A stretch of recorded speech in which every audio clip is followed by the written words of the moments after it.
views and opinions expressed in this program are those of the participants and do not necessarily reflect the views of BronxNet or the program underwriters.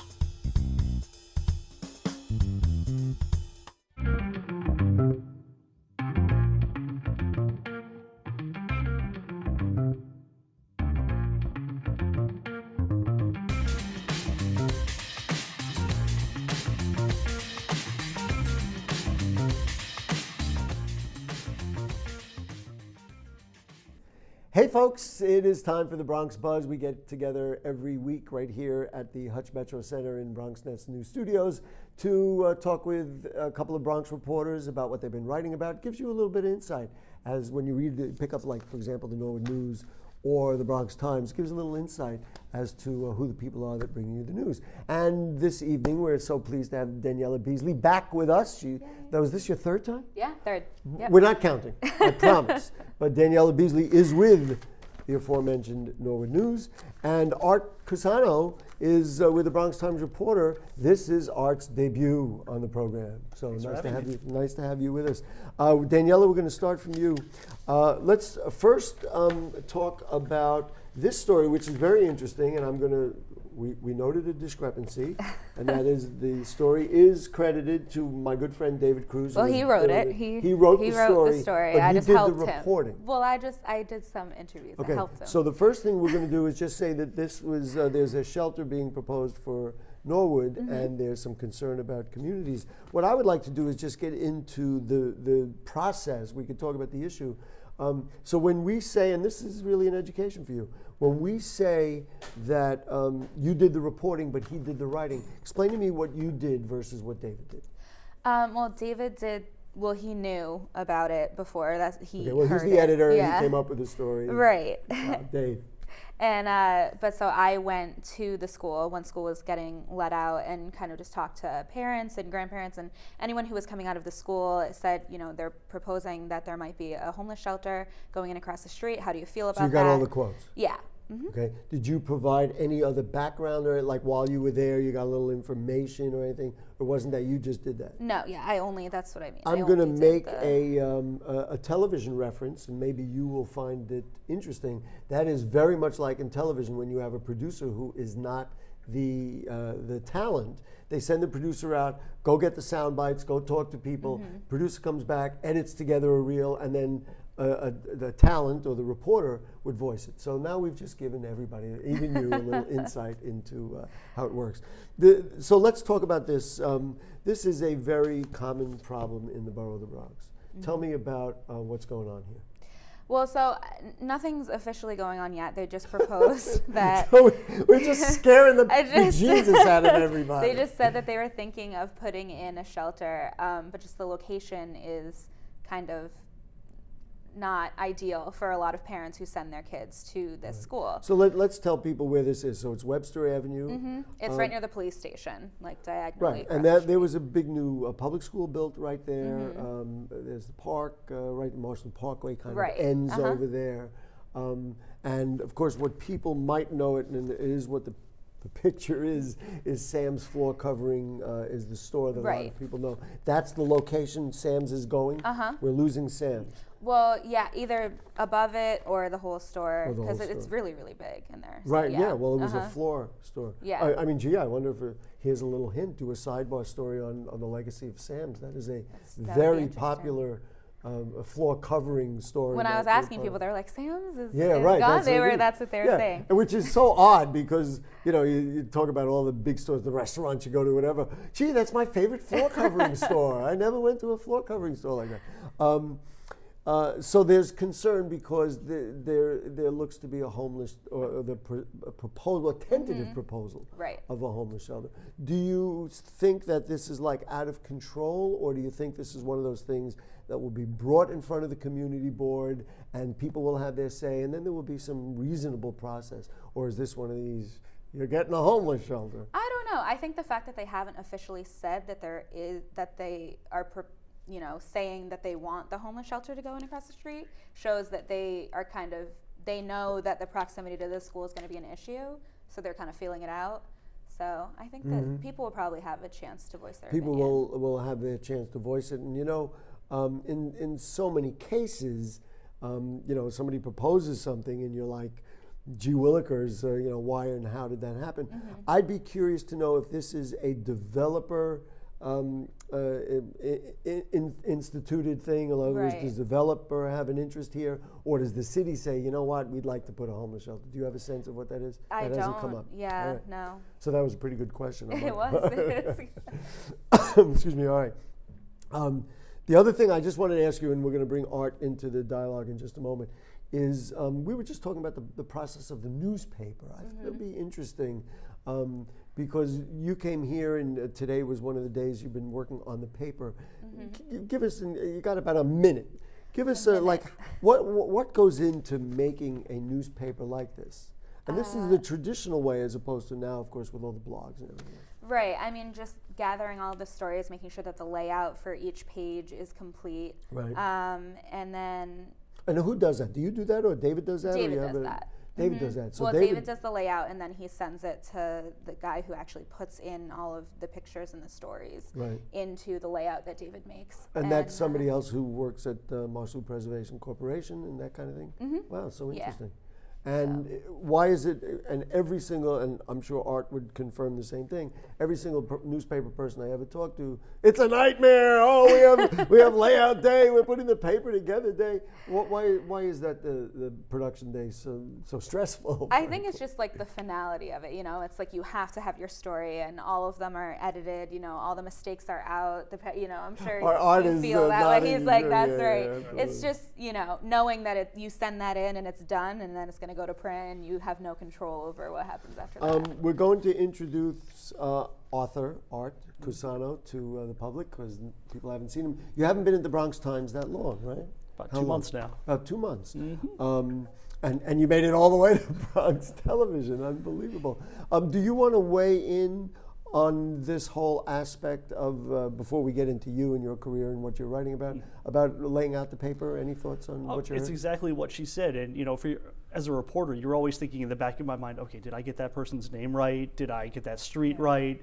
You always want to check something one last time, and it's just a matter of getting everything right. Which Now, is due are diligence. some of the stories, like for example, we didn't even talk about that we were going to do this. What do you got, 2 or 3 stories in the paper here? Usually around 4 or 5. 4, excuse me, I sold them short, way That's short. Are any of them just done and you don't even have to look at because you completed them? Or is really every story on production day need the final review? Or do you say, okay, I filed it, it's done, I'm not even looking at it? I actually got like 4 done already today, and our deadline is tomorrow. Wow. So Man, this week I'm doing okay. Danielle is giving you I'm like, wow. Yeah. Last week was not that great. Art, so where were you and what led you ultimately to the Bronx Times? I spent a couple years at the Register-Star, which is a daily up in Columbia County. I was the crime and Columbia court, County, New York State? Oh. I was the crime and court reporter. Very Crime interesting. reporter, I hate to say in Columbia County, sounds like there's not that much. No, Hudson has a lot of crime. It's, Oh, I know Hudson, especially New with the York, heroin epidemic that's just been sweeping the whole, northeast corridor. And before that, I was at the Daily Voice, which is now in several counties, especially Right. here in Westchester. And that was also in Columbia County or upstate New York, or was that local? Where? Daily Voice? The Daily Voice. That was Westchester. I covered Peekskill and later Cortland for the Daily Voice. When you got the taste, you had gone to journalism school, you had told me, right? Yeah, when you Northeastern. got the taste for doing this, why? Like, what was it that made you say, I think I'm going to make a living at this? I think it was the Iraq War. I think we were leading up to it. I think just watching a lot of the coverage of it and a lot of the misinformation that was coming out and that led us into that war. I think that just kind of bothered me to some degree. I just said, maybe I should be. Wow, Maybe I can be one of the good guys. That's great. so Wow, to that's speak. so fascinating, Art. I mean, do you aspire to doing like that, covering an international story? Of course, the danger. I mean, my own son. A lot of people know my son is a reporter. I'm always concerned that he might be asked to do something of danger like that. Would you like to be that kind of reporter?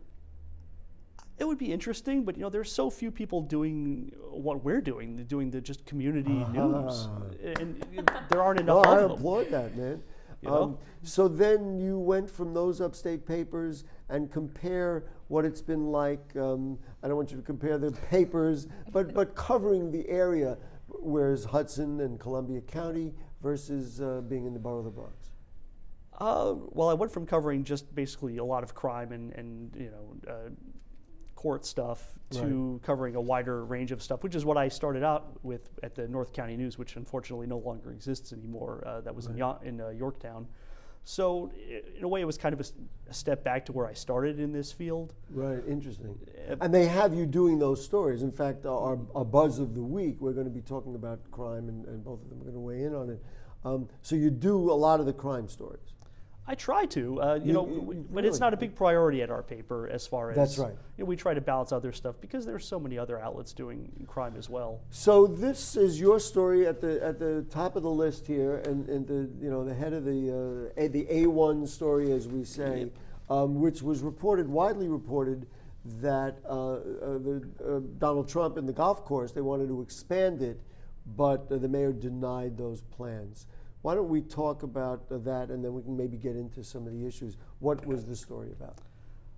Well, apparently the Trump folks wanted to expand two of the holes of the golf course into the kind of the waterfront area of that land that the golf course is built on. Right. And so they had written a letter to the de Blasio administration, I guess about a month ago, only to be rebuked by the administration. I believe it was the deputy mayor who wrote them back about it, saying that the park was good enough already. It's just not going to happen. Yeah. The that land, so that, and I'm just guessing from where I know the situation of where the golf course is situated, and that would be kind of the western waterfront between the Whitestone and Throgs Neck. Exactly. There we go. That's because I study my GPS, I guess. And I don't know if you, in covering the story, were sensitive to it. I have actually editorialized and put it on Facebook and other places about even taking Trump's name off the golf course. Do you have a sense, because of his political situation, so obviously a very Democratic mayor, he certainly has been a controversial candidate, that went into it? Or do you think it was really about the particulars that this is not a plan that could work? Because there were some people who said, you know what, it's unused land, why not expand the golf course? What do you think? Well, apparently the city is planning, the Parks Department, I should say, is planning on developing that little slice of land near the waterfront as part of a bigger redevelopment of that park. So that's the main reason I assume that it was denied. But I mean, the de Blasio administration has gone on the record saying that they don't approve of what's going on. This is what you said is so interesting. Now, again, I don't want to be unfair because you haven't been covering it for that long, but the history of that and what people who are in favor and have been in favor of that golf course are that the city had many plans for many years in many ways. We don't have to, people in the Bronx know what I'm talking about. We could talk about that, what went on with that golf course forever. And it is claimed that Donald Trump, his money, not a lot of it, and he got a sweetheart deal, saved that land and that golf course. I wonder, just from what you said, if the Parks Department is talking, we're going to build on this property, so to speak, I wonder if the same thing will happen, is that they're going to need somebody to pay for it. They're not going to have the money. And Trump is still going to be standing there going, you know what, I'll put in a couple of dollars. I don't think so. No, the Parks Department generally covers most of their own projects in-house, I think, with city funds. How large a parcel of land, do you know? It's not that large at all. I mean, I think they just see it as part of a bigger piece of land. Right, interesting. And what else did you have in the paper? I love this show because we read the paper together. It's like Seinfeld. What do you do on the show? We read. What else did you have in this paper here that was interesting? Last week. Oh, this is last week's paper? Yeah. Now here's interesting about the zombie homes. What does all that mean? And I'll hold it up while he's talking. Yeah, that's something that's been an issue for a while back. Ever since the economy faltered back in 2008, a lot of these houses, when people bankrupted their homes, and banks would pick up these homes dirt cheap and kind of just let them sit there. I was about to say, and then not maintain them or right, use them. and so they would just look like that house there, does with grass growing crazy, boarded up windows. How big a problem is it in the Bronx? And certainly the Bronx Times covers a certain part of the Bronx. And how big a problem is it, or is it really just a couple of homes? Not to say that it's not important, but characterize it for me. apparently it's getting a lot better now. There was some legislation passed recently. I believe it was what's his name? If you don't have it, it's okay. Jeffrey Klein, I believe, was the one who passed it. That makes a lot of the banks take care of their properties a lot better than they were. Now, is it a matter of taking care of it, or is it a matter of like finding people to actually, reside in them and having them develop them to make them habitable? That would help too. Oh, yeah. Well, in other words, ladies and gentlemen, Arthur Cusano says, "Why not?" So, right. Yeah, exactly. Absolutely. All right, we're going to do this. We're going to take a break. We're with Daniela Beasley from the Norwood News, Art Cusano from the Bronx Times Reporter. We're going to come back and we're going to lead off with the Bronx Buzz of the Week, which is crime, but we're going to specifically lead off with a couple of Art's stories about crime that it really will give you a little bit about trends. So the Bronx Buzz will be back right after this. Sure, I look cute now, but when my owner lost his job, it was rough. I was living on the street, and one night, me and this Cocker Spaniel got into it so bad, I wound up looking like an ice cream cone. I cried a little bit, but thankfully I got rescued, so I'm running, I'm jumping, all back to my old self. And I'm ready to give unconditional love, even if you put a lampshade on my head.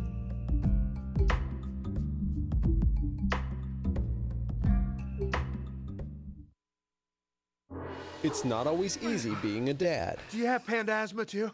Does that run in the family? This is the home of the most priceless kung fu artifacts. But when you make an effort, Dad, we're not supposed to touch anything. Oh, sorry.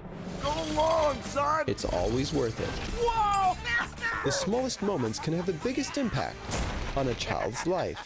Take time to be a dad today. I am gonna get you. I'm gonna get you. Call 877-4DAD-411 or visit fatherhood.gov to learn more.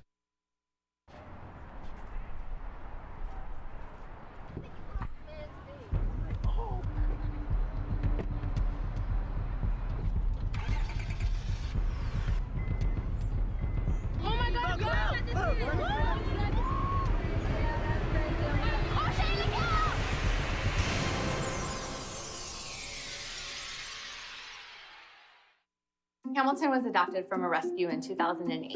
He really likes to be around people. And as soon as I start to make my breakfast, Hamilton is right there. I get out my mat and I'm doing a downward dog and he's underneath. He's quite the pug about town. He gets invited to a lot of parties. He knows he's a pretty big deal. I mean, look at this little face. How could you not love him?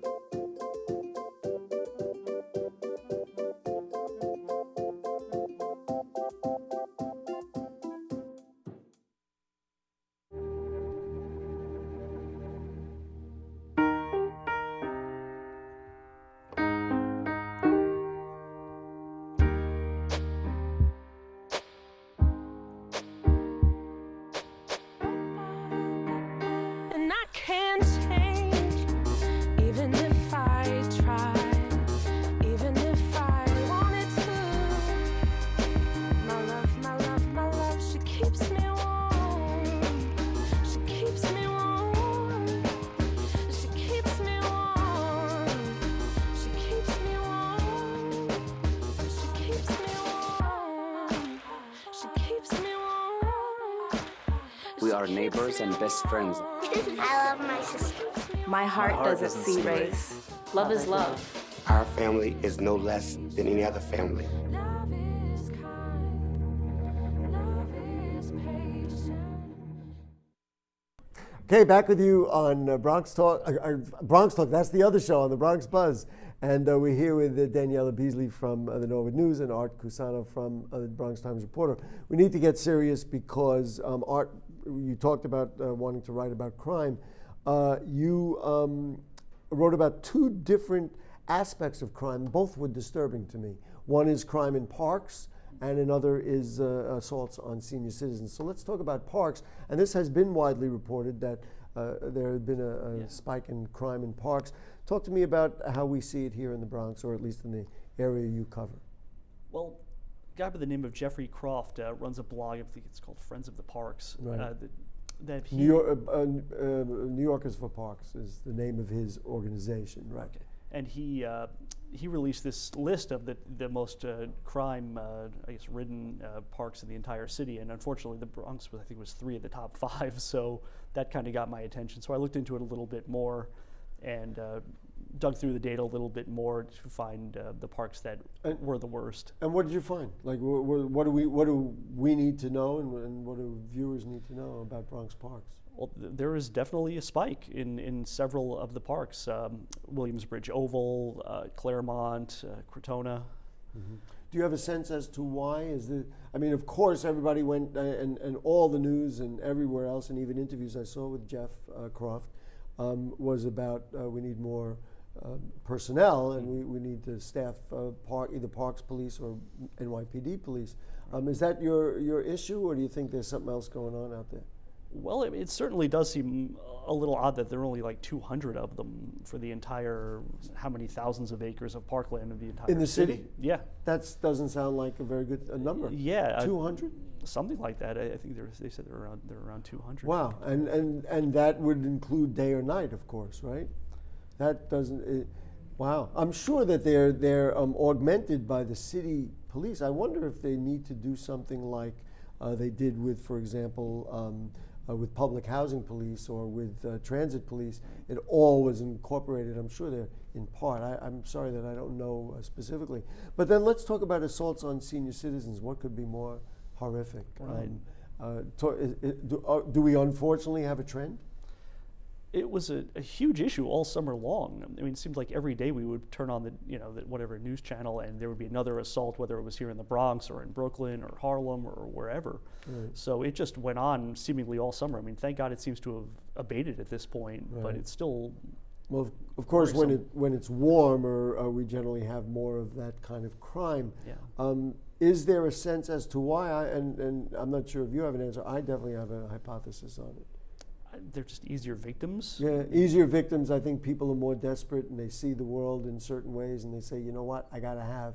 And so this is an easy mark. How cowardly, how horrible, you know. Daniela, let's talk with you about, you talked about the NCOs. Now you had done the story a while back, or you I had done the story a while back when they first explain what announced it. NCOs are to people who are watching, and where we're at and what you discovered. So Neighborhood Coordinating Officers, that's what it stands for, NCO, and it's essentially they broke up not just the 52nd precinct, it's precincts all over. Which is the precinct that you cover. Right. It's precincts all over. The city, though, are trying it out, and it's 2 officers are taken off and assigned a specific part of, their sector, and they only answer 911 calls to that area for a specific amount of time of their shift.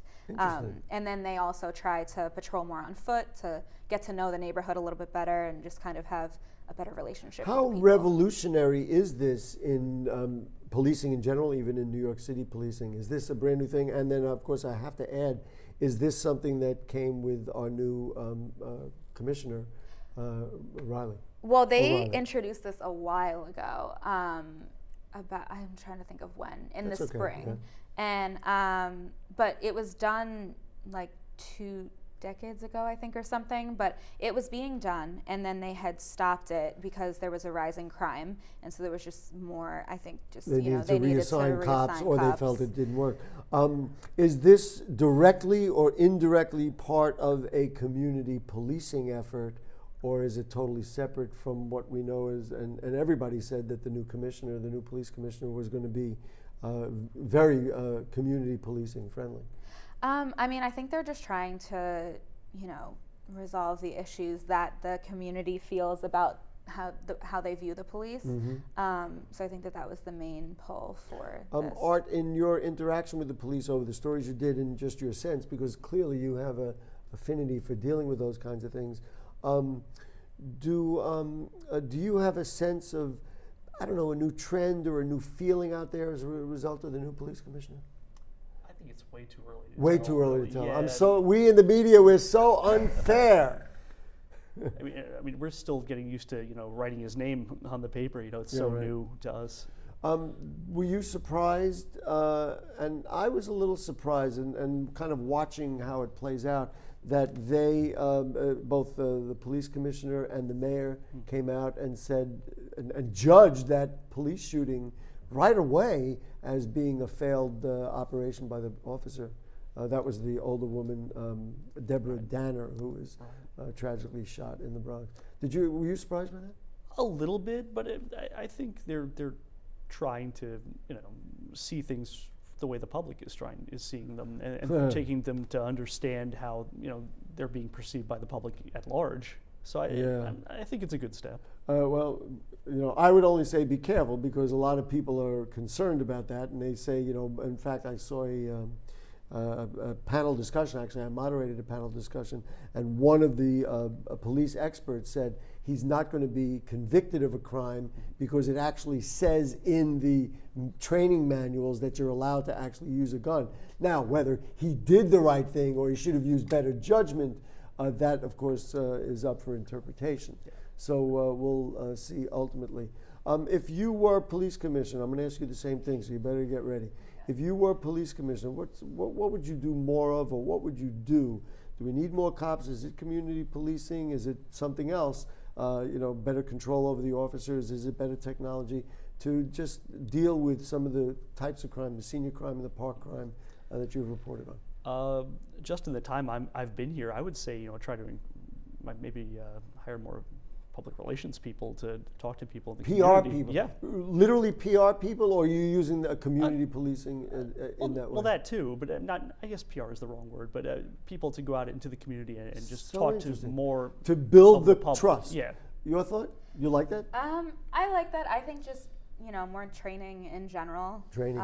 Which would get into what happened with that police Right. officer and that older woman. You guys are great. Daniela Beasley, I hope you'll come back. Art Cusano from the Bronx Times, Daniela with Norwood News. And they are telling me, all the 400 people we have working here, it's time to go. We will see you on Bronx Talk. Monday night, we will have the Speaker of the Assembly, our own Carl Hastie, will join us Monday night on Bronx Talk at 9 o'clock. See you then. And we'll be back here Thursday night at 6 for The Buzz. Bye.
Every Monday night at 9, we talk to the borough's movers and shakers about the latest in Bronx politics, education, healthcare, arts and culture, and literally any and everything that's important to the people of the Bronx. There's a reason why Bronxites have been turning to Bronx Talk for more